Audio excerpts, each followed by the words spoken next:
mayroon tayong isang i-DIY din nila sa atin to, no? Kasi hindi na matanggal yung Allen lock dito sa stem. So hindi na nila makalas. So yung ulo, ayan, kita niyo yung ulo. Yung pinakang lagayan ng Allen wrench is wala na, ubus na. So hindi na siya maikot. Ibig sabihin, stuck up na siya. May mga tama na rin siya dito. Ayan. Kasi pinalo na siya, hindi na siya matanggal dun sa stem. So siguro ang intention nila dito, no, tatanggalin yung Allen.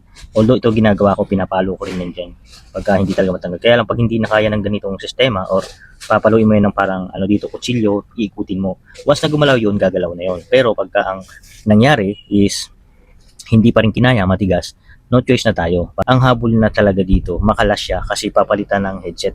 Ayan. So sira na yung headset niya at kailangan mapalitan. Kaya lang hindi nga makalas to.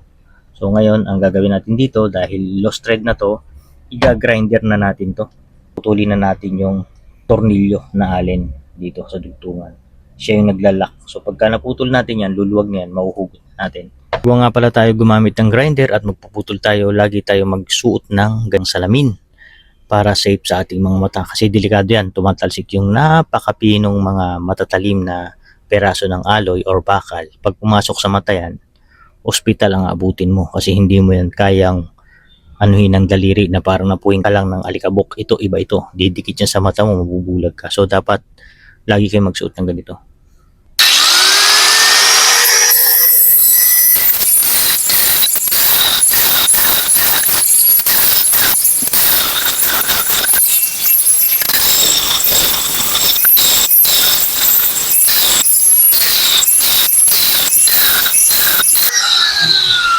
Hindi pa natin sagad.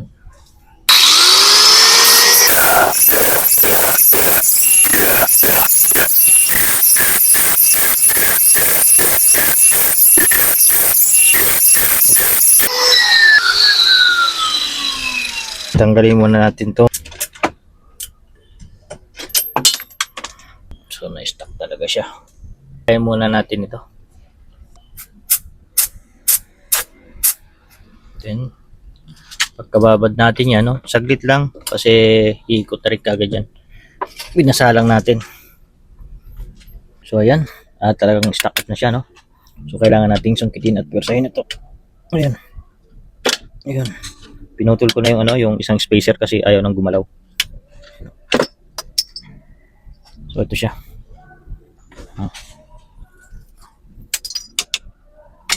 Ayan. Problema ng may-ari dito, no, hindi niya ma-repack. Grabe, oh. Ito mo naman buhangin sa loob, oh. Tingnan nyo. Talagang halatang lumang-luma na to. Tsaka na-stuck na, oh. Puno ng buhangin to. Pagdating nga dito sa baba, kahit anong spray na natin, hindi na gumagalaw yung dalawang spacer. So no choice tayo, talagang wawasakin natin yung spacer. Gagawin natin dyan, ayan, binabara na natin yan, hindi pa rin gumagalaw hanggang ngayon. So no choice talaga, DIY ulit at ikakat na natin yung spacer na dalawa para bubukin natin, saka natin tatanggalin. At dito, hindi pa rin ako nawala ng pag-asa, binigyan ko pa rin ng pangalawang pagkakataon, baka sakaling madala natin sa anti-rust. So pag ganito talaga napakatigas na nito, sigurado kalawang ang loop nito at hindi na kayang pasok ng anti-rust. Try ulit natin. Hindi na natin matanggal yung spacer na nilagay doon sa ng ating tinidor, pinutol na natin. Tapos para matanggal natin to kasi sobrang tigas na niya, so iti-twist na lang natin to. Ayan. Ayan. So napakatigas niya, stuck up na siya. So isusum natin yan, pakita ko sa inyo kung gano'n siya ka-stuck up. So lumambot na siya dahil nga natin siya. Ayan. Pakita ko sa inyo yung kalawang. Ayan.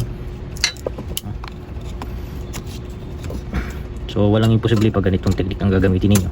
Bibiyak niya na yung spacer, hindi tutulak yung pataas. So ayan, sira na yung spacer niya lahat. Ayan. Tapos ito. So nakita nyo, kapal na ng kalawang. So dito, so ayan, sa sobrang tigas. Tingnan nyo naman ang kalawang, ayan. Ibig sabihin ito na stuck naman matagal. So napakatigas na niya, ayan. Tigas.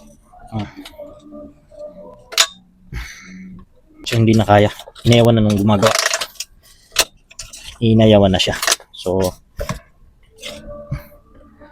tayo naman, hindi naman tayo umayaw sa mga ganitong klase ng gawain. Para sa akin kasi challenge yan. Ayaw bumitaw. Lupit ng spacer na to. Para dun daw talaga siya. Yan. Grabe. So, ang bike niya talagang grabe kalawang. Oh.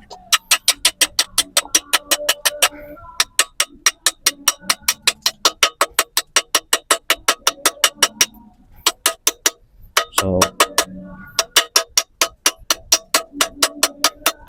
kaya pala sinukuhan na ito ng gumagawa kasi hindi raw talaga kayang tanggalin. Hindi na gumagalaw. Ayan o.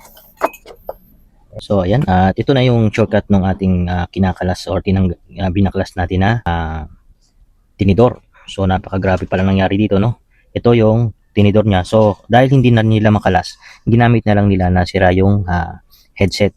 At ito nangyari sa kanya. Tama nung frame dun sa tinidor, yung telescope niya. Ayan. Kinain niya talaga. So, ito kasi